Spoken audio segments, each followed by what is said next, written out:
এরকম সুন্দর ঝুরঝুরে পোলাও বাড়িতে বসেই তৈরি করে নিই কোনো ফুড কালার ছাড়া, আর সাথে থাকে যদি চিকেন কষা, তাহলে তো একদম জমেই যাবে। হ্যালো বাঙালি, আমি অপর্ণা, আশা করি তোমরা সবাই ভালো আছো। আমিও খুব ভালো আছি। প্রথমেই দেখতে পেলে আমি কিশমিশ ভিজিয়ে রেখেছি, তারপরে নিয়ে নিয়েছিলাম এক বাটি চাল, তারপর গ্যাসটা ধরিয়ে দিয়েছিলাম, কড়াইটাও বসিয়ে দিয়েছিলাম। বসিয়ে কড়াইটা গরম করে তার মধ্যে দিয়ে দিয়েছিলাম তেল, একটু তেল দিয়ে কাজু আর কিশমিশটাকে আমি ভেজে নিয়েছিলাম। তারপরে শিলনোড়ায় একটুখানি থেতো করে নিয়েছিলাম এলাচ, লবঙ্গ আর একটু দারচিনি। এবারে আমি কড়াইতে দিয়ে দিয়েছিলাম ঘি দেওয়ার পরে দিয়ে দিয়েছিলাম একটা শুকনো লঙ্কা আর তেজপাতা ফোড়ন দিয়ে দিয়েছিলাম। তার মধ্যে দিয়ে দিয়েছিলাম ওই থেতো করে রাখা দারচিনি, এলাচ আর লবঙ্গ। দেওয়া হয়ে গেলে তার মধ্যে দিয়ে দিয়েছিলাম হাফ টেবিল চামচ হলুদ। দেওয়ার পরে হাফ টেবিল চামচ নয়, একটু সামান্য পরিমাণে বলতে পারো হলুদ দিয়েছিলাম।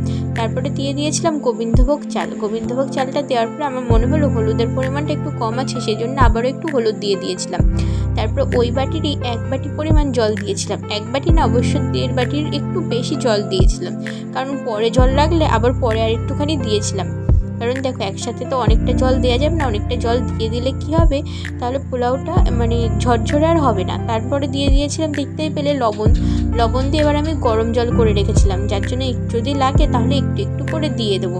তোমরাও সেই মতো প্রথমেই 1.5 বাটির মতো একটু জল দেবে, জল দেওয়ার পরে একটু গরম জল করে রাখবে, যাতে পরে জল লাগলে জলটা দিতে পারো।